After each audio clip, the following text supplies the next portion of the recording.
What is up, YouTube? Hope you guys are doing great. And today we're going to delve into the world of pull-ups, a true test of relative strength. I'm going to talk about how to increase the amount of consecutive pull-ups that you can do. Whether you're super skinny or built like a tank, you might share the same problem, and that is not being able to do a lot of pull-ups or maybe even none. Which brings us to our first point, and that is that body composition matters. If you are heavier, whether that be in lean muscle mass or fat, it will take more effort to pull yourself up. Preferably though, you would want lean muscle mass, as it is also the reason why you can pull yourself up in the first place. So the message that I'm trying to give here is basically balance is key. Not too much fat, but also not an excess amount of muscle mass. Of course, if you're already very buffed, it wouldn't really make a lot of sense to lose muscle mass just so you can do a lot more pull-ups. That is not really what training should be about, in my opinion. Alright, now onto the training secrets. Start with scapular control, which is how you initiate a pull-up or chin-up by contracting your shoulder blades back and downwards as if you're squeezing an orange between them. This foundational move will set the base for a successful pull-up. Besides that, don't forget those forearms. All you really have to do for this is to hang from a bar a couple of times a day to boost your grip strength.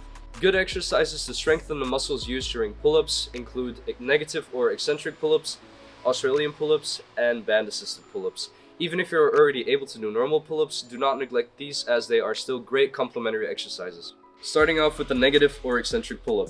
Use a chair or something stable to get your chin over the bar. This will be your starting position. Then, step off the chair and lower yourself down in a very slow and controlled manner. Look for a descent between 3 to 4 seconds. If these are too difficult, first start off with your feet still on the surface, but using them as minimally as possible for support. Performing negative pull-ups helps establish proper movement patterns and enhances muscle memory. Many people struggle with the initial pull-up phase or the concentric phase of the pull-up because it requires lifting your whole body weight. Negatives, on the other hand, allow you to focus on the controlled lowering phase, whilst also helping you gradually overcome the challenge of lifting yourself. Next up, Australian pull-ups, also known as inverted rows. They target the same muscle groups as the normal pull-ups while allowing you to adjust the intensity. Set up a bar at waist height or use a Smith machine. Lie on your back underneath the bar and grab it with an overhand grip and keep your body in a straight line. Pull your chest up towards the bar and lower yourself back down. Increase the difficulty by changing the angle of your body. The lower it is, the harder the exercise will become. And the third exercise, assisted band pull-ups. These allow you to mimic the exact movement but just with lesser workload. Now, especially with the last one, the assisted band pull-up, it's a bit hard to make small adjustments in the intensity because you'd have to buy another one with a different resistance. However, one band cannot offer enough resistance, and then switching to the next closest level might all of a sudden offer too much help. If that is the case for you, research has shown that pull-ups and lat pull-downs in the gym are corresponding exercises whenever lean body mass and just normal body mass are taken into account, as it has been shown by the relationships observed between pull-up performance and lat pull-downs at body mass load. So for some of you, this might have some practical relevance, as the lat pull-down machine and the assisted pull-up machine allow for better adjustments and individualization of the training load. A lot of muscles get worked during pull-ups, and it could be that one of them is holding you back without you even knowing it.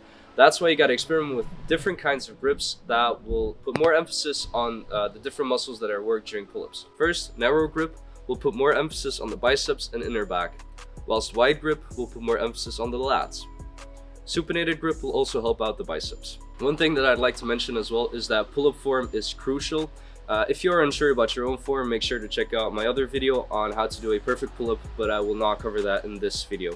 For the rest intervals between sets, try and rest enough to recover, but also not too much as we are trying to pump up that endurance, so I'd say like 2 to 3 minutes between sets should suffice. Another strategic way to train would be to follow Hepp's rule.